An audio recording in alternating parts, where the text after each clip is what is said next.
오신 분들 보면 사도행전 2장 17절 말씀이 생각이 나요. 성령이 임하시면 너희의 자녀들은 예언할 것이요 너희의 젊은이들은 환상을 보고 너희의 늙은이들은 꿈을 꾸리라. 아멘.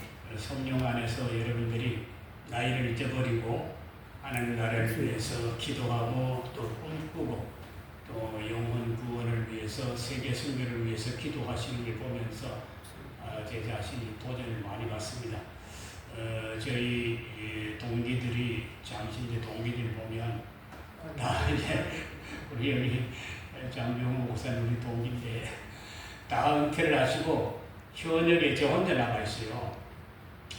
그래서 이제 70회라고 70교회라고 이름을 만들어 가지고 이제 7가정이 돌아가면서 주일날 예배를 드리는데 이제 거기에 한번 갔더니 뭐 요양원에 간 친구 뭐 또 얼마 전에 부인 세상 떠난 친구 뭐 이런 제목들을 가지고 이렇게 문안 인사를 나누는데 참 세월이 너무 빨리 가는구나 하는 그런 생각을 했습니다.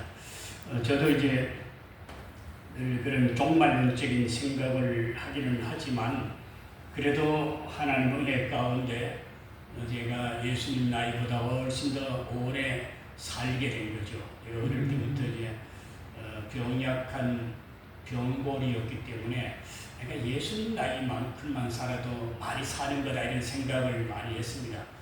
그러면서 이제 많은 어려움이 있었지만 덤으로 사는 인생이구나. 이제는 내가 덤으로 사는 인생이니까 하나님 나라를 위해서 뭔가 열심히 해봐야지.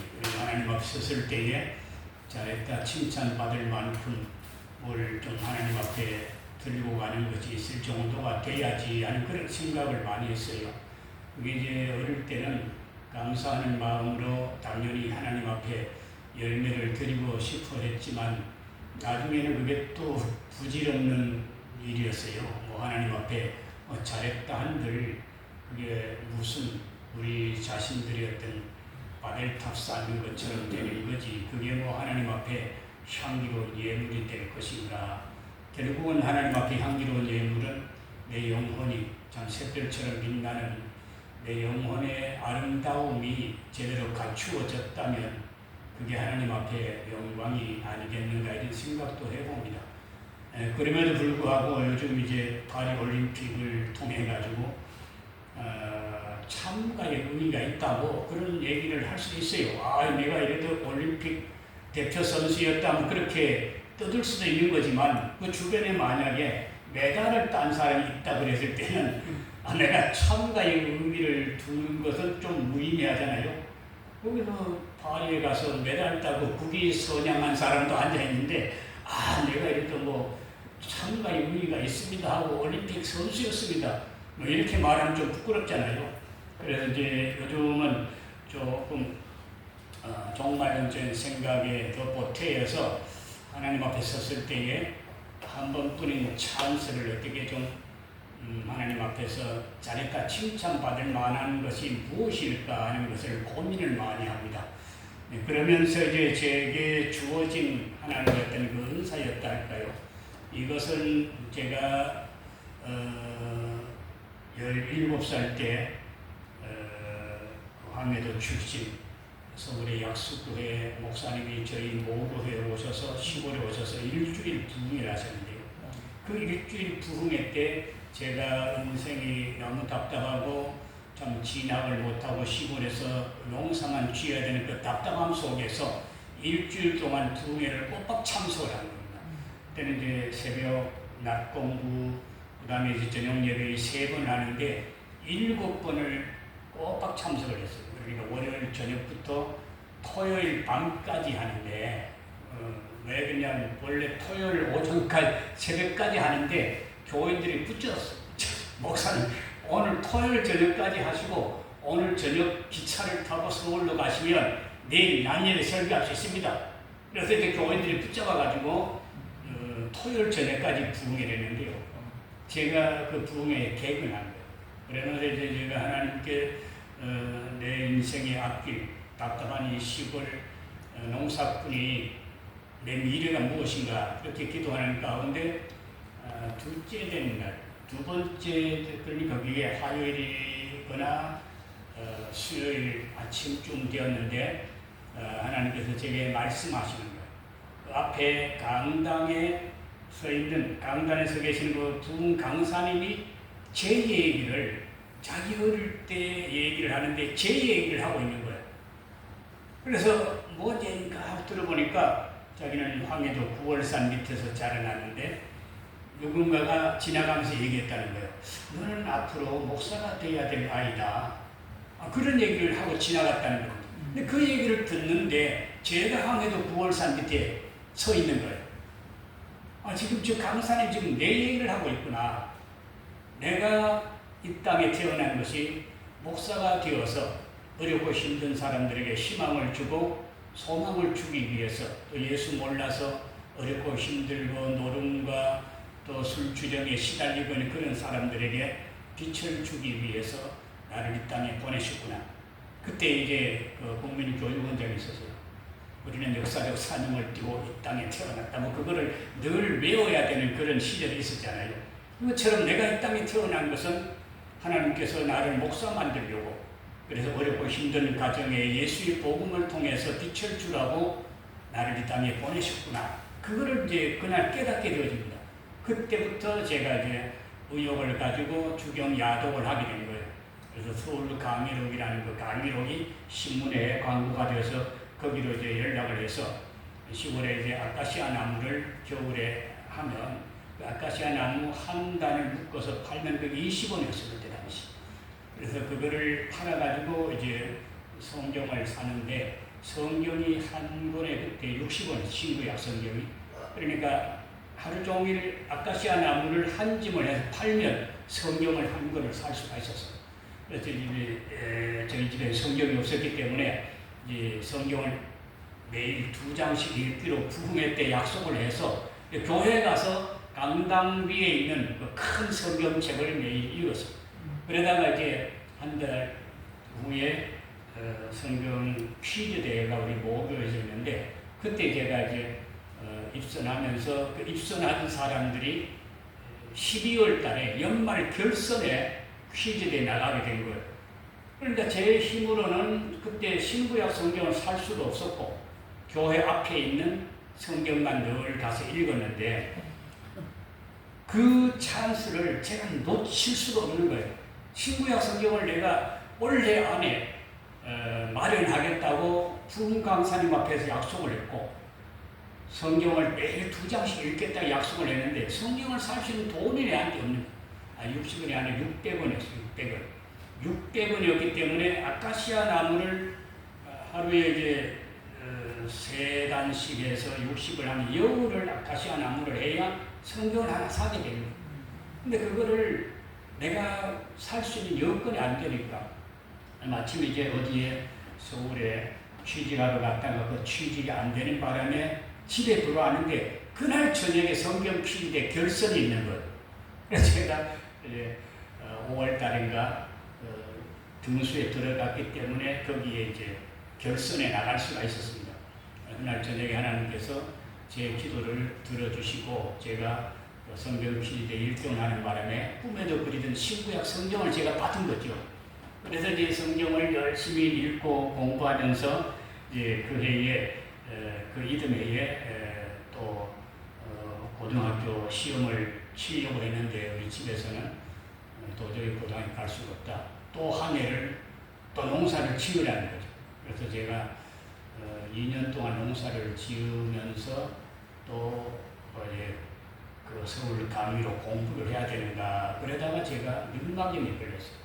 지금 제가 이제 진짜 50몇 년 만에 류마경이 또 걸린 거예요. 그래서 제가 지금 한국에 치료받으러 들어가는데 그때 류마경이 걸리는 바람에 시골 부모님이 제일 약벌이를 데리고 농사 지을 수는 없구나. 그래서 이제는 농사 짓지 말고 시내에 나가서 형한테 가서 좀 공부를 시켜달라고 그래라.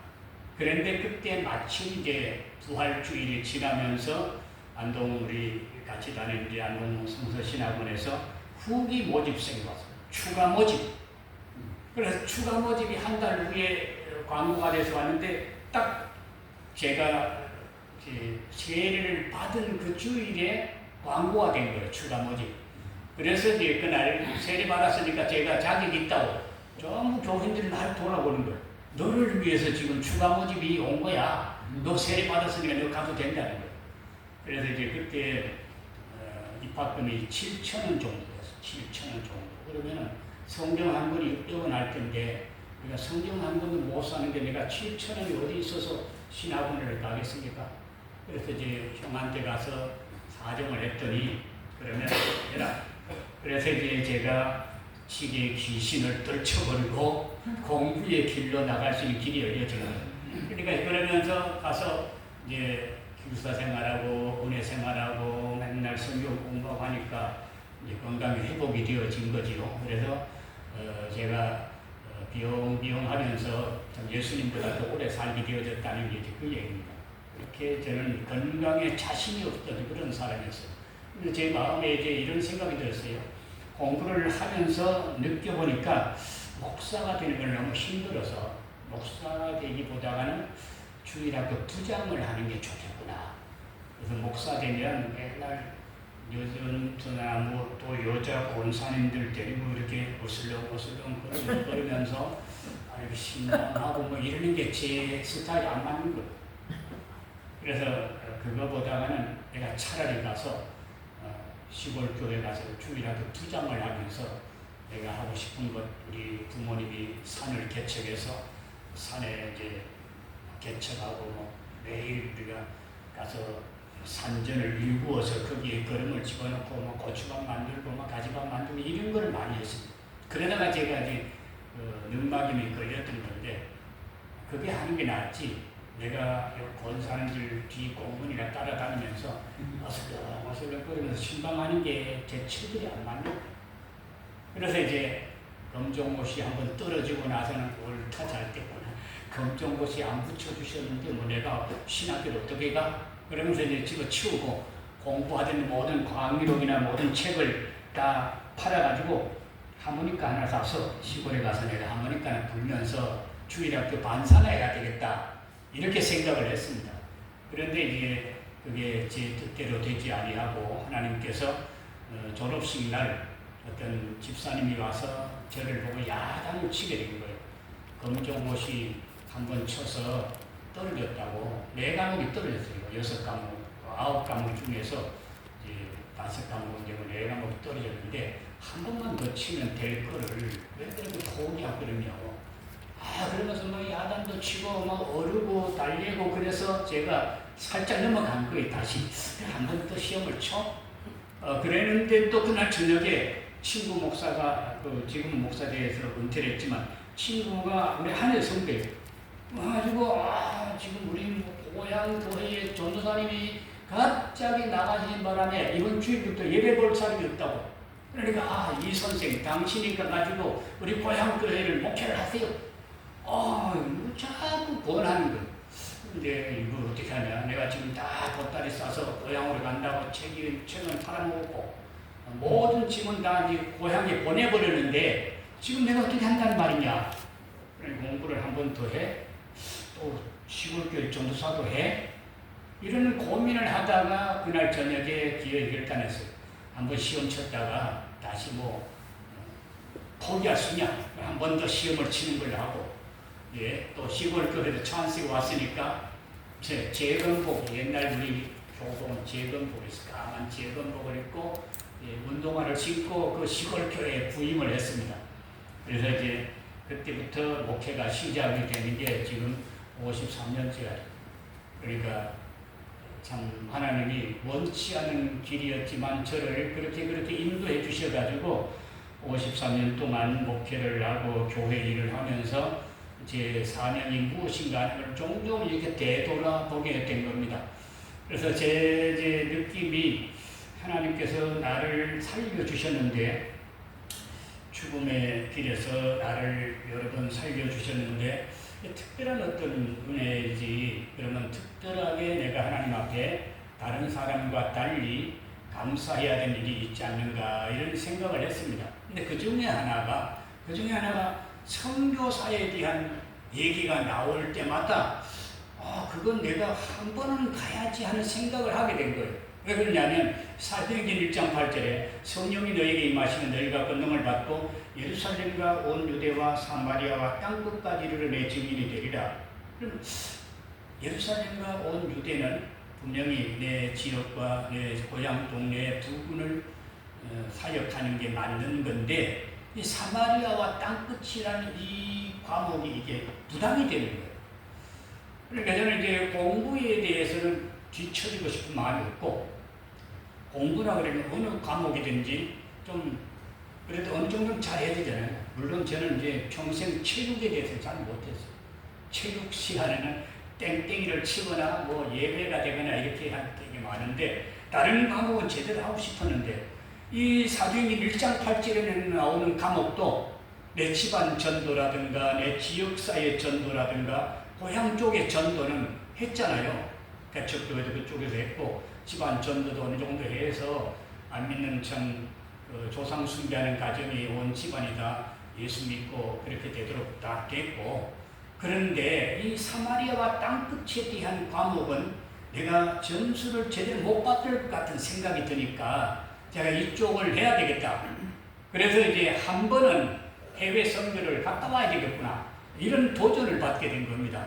그래서 이제 필리핀에서 선배 선교사님이 좀 오라고 그래서 한 번은 가야 되겠는데 이런 마음을 갖고 있다가 교회가 땅 사고 개척교회가 건물이 두세 개가 생겼을 때 이제는 내가 고향을 떠나도 되겠구나. 선지자가 고향에서 환영받지 못한다는 그런 얘기가 있잖아요. 근데 고향에서 개척할 때 여기저기서 아는 사람들이 이사 올 때 등록을 해서 교인들이 재미있게 부흥이 되는 건 좋아요. 그러나 고향에서 드나드는 사람들 볼 때는 평생 저는 어린아이를 보는 고향 쪽에서 뭐 하면 다 그냥 존경하는 사람보다는 어이 여보게 뭐 어쩌고 뭐 이 목사 잘 있는가 뭐 교회 잘 되는가 뭐 이런 늘 이제 어린아이 취급을 받는 것도 있지만 고향 쪽에서 내가 목회를 평생을 한다는 것은 조금 문제가 있는 것 같다 하는 생각을 하다가 이제 필리핀에 부름을 받아서 1년을 준비하고 또 1년 동안 여러 가지 이제 방해도 있고 고민도 하다가 결국은 필리핀에 가게 됐는데요. 그때도 똑같은 문제가 생겼습니다. 너는 왜 필리핀인가? 그때 제가 이제 고린도전서 1장에 있는 말씀을 마음 가운데 이제 묵상을 하면서 이것이다.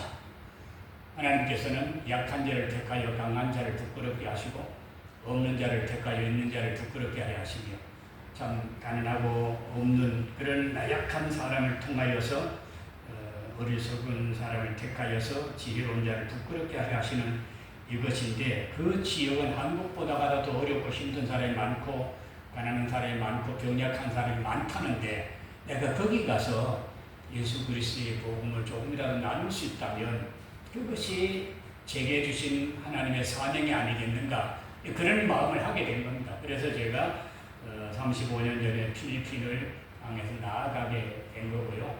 그리고는 또 병약하고 몸약한 그런 상황이었지만 여름만 있다는 게 이제 한국에는 여름은 뜨거운 것도 견뎌야 되지만 겨울에는 추운 것도 견뎌야 되잖아요.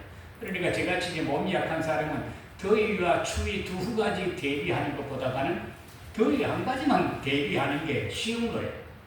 겨울에 감기에 자꾸 드니까. 그래서 이제 어쨌든 하나님의 뜻이 있는가 보다 하고 필리핀에 가게 됐는데 처음에는 한 2, 3년 있을 생각을 했습니다. 2, 3년 있을 생각을 했는데 저희들이 벌써 이렇게 35년 이상 거기 있게 되니까 사람이 계획을 세워도 일의 작정은 하나님께서 하시는 것이지 우리가 뭐 내 뜻대로 되는 게 없잖아요.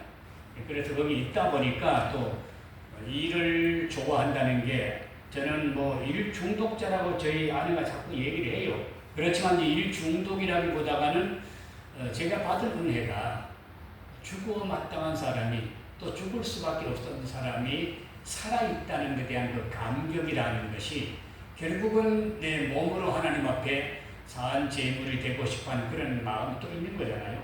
그래서 내가 어떻게 하든지 하나님 앞에 내가 살아있다는 것 때문에 어떤 열매를 드리고 싶은 그 열심이 있었던 거죠.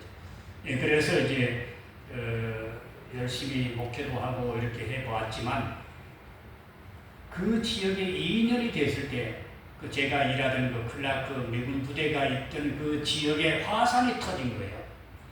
2년 만에 화산이 터지면서 그 지역에 있던 미군 부대가 다 철수를 해버리고 이제 그 지역에 있는 필리핀 피난민촌에 있는 사람들을 우리가 상대를 하게 되면서 제 마음에 그런 부담이 생겼습니다. 지금 일거리가 이렇게 많은데 이렇게 많은 사람들이 터전을 잃고 피난민촌에 들어가 있고 교실이라든가 이런 공립학교 교실마다 사람들이 수십 명씩 수백 명씩 들어가서 지금 정부에서 주는 배급이나 먹고 살아가는 이런 상황이 생겼는데 내가 어떻게 해야 될 것인가. 거기에서 어렵고 힘든 사람들을 또다시 보게 된 겁니다.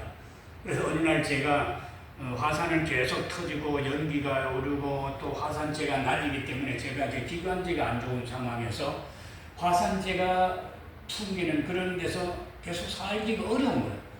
그래서 이제 우리 아이들도 한번 조사를 했더니 진폐증 증세가 있다고 그러고 저는 뭐 원래 폐가 안 좋으니까 거기 있으면 안 되고 그래서 이사를 가려고 했습니다. 그래서 이사를 가려고 이제 북쪽에 바교 쪽에 가면 이제 산악지대고 공기도 좋고 거기에 한국 선교사들이 다니는 신학교 같은 것도 좋은 학교가 있어요.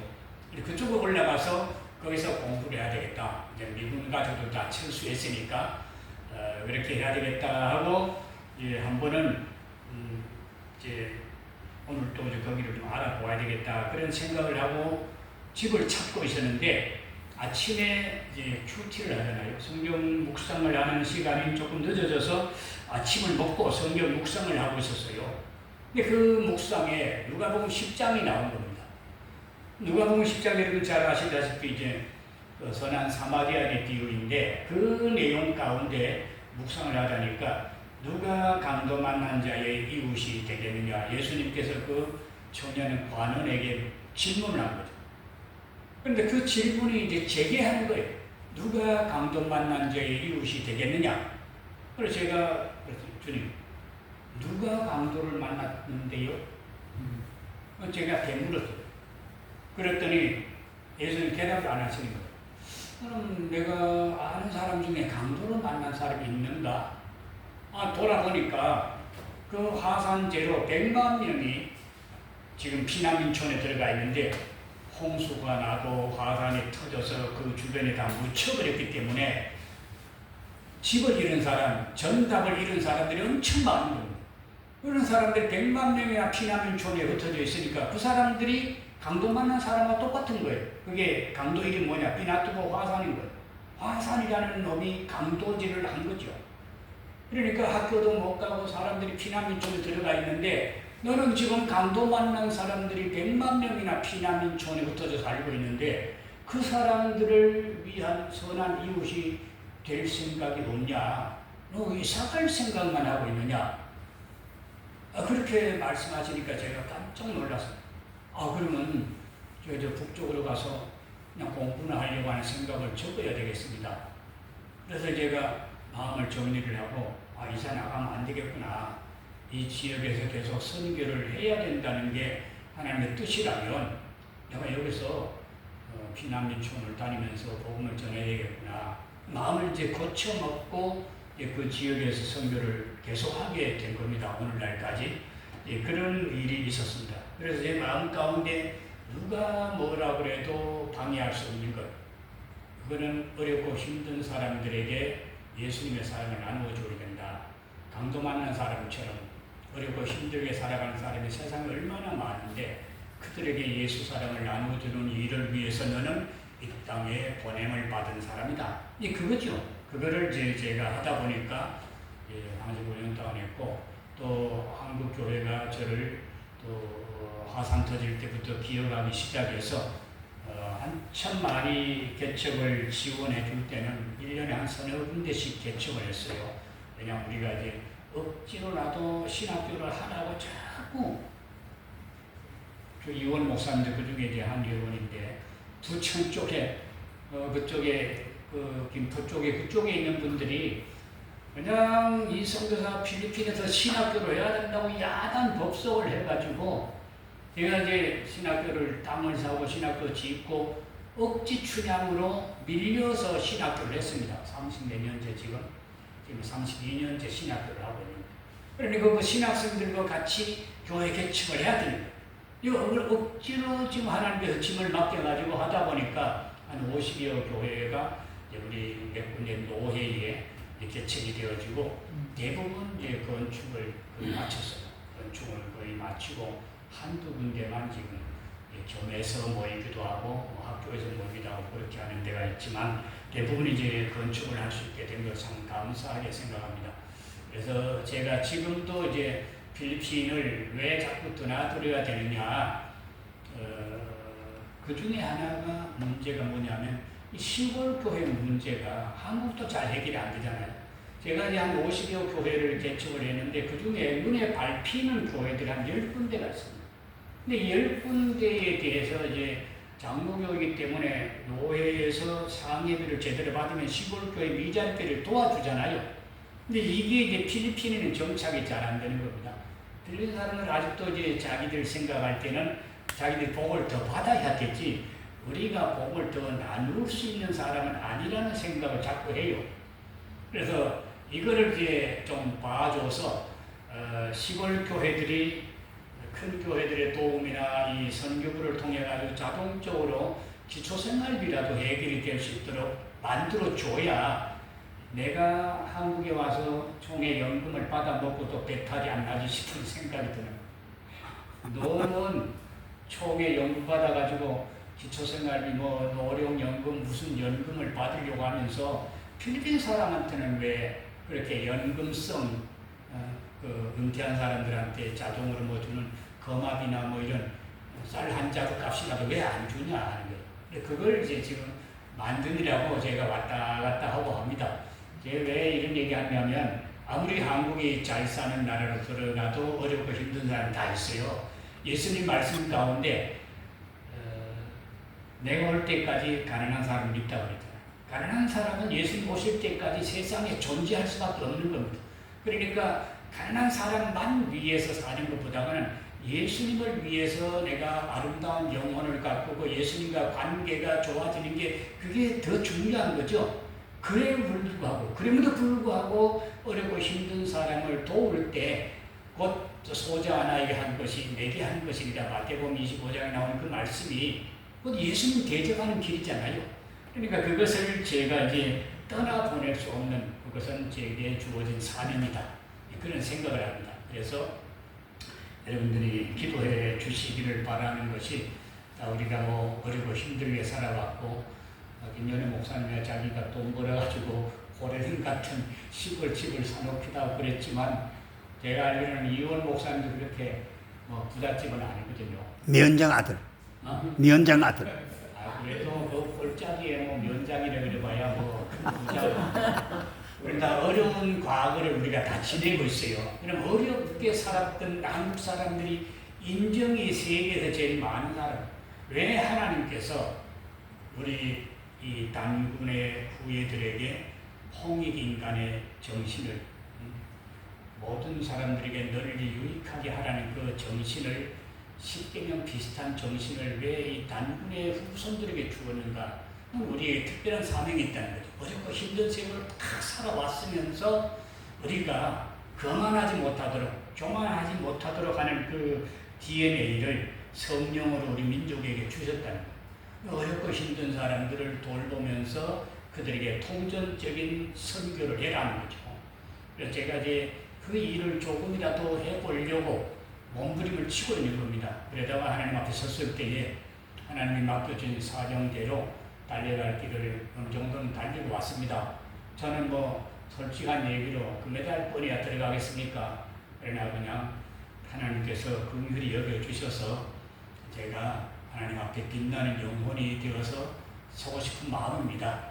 그런 마음으로 애를 쓰고 있습니다. 여러분들이 필리핀 선교지를 기억하시고 기도해 주시기를 바라고 특별히 우리 주변에 어렵고 힘든 사람들에게 예수 사랑을 조금이라도 나눌 수 있는 그 일에 우리 모두가 다 기도의 불씨들이 될 수 있기를 주의 이름으로 부탁을 드립니다. 아멘. 자비로우신 우리 아버지, 이 시간, 이 오후 시간에 하나님 말씀을 묵상하고 또 함께 기도하는 시간, 찬양하는 시간 주신 것을 감사합니다.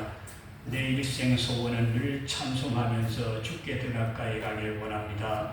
우리 어릴 때부터 찬송했던 것처럼 내 일생 소원은 늘 기도하면서 주께 더 가까이 가기를 원합니다. 소원했던 것처럼 일생 동안 주께로 더 가까이 가기를 힘쓰게 하시옵소서. 그리고 어렵고 힘든 사람들을 돌보는 일에도 뒤처지지 않는 저희들 되게 하여 주옵소서. 우리 인생길 한국의 역사 속에 참으로 많은 고난의 세월을 이기도록 해주신 하나님, 그 사랑으로 온 세계를 품고 하나님의 사랑을 전할 수 있는 저희들 되도록 은혜를 더하여 주옵소서. 예수님 귀하신 이름으로 기도하옵나이다. 아멘.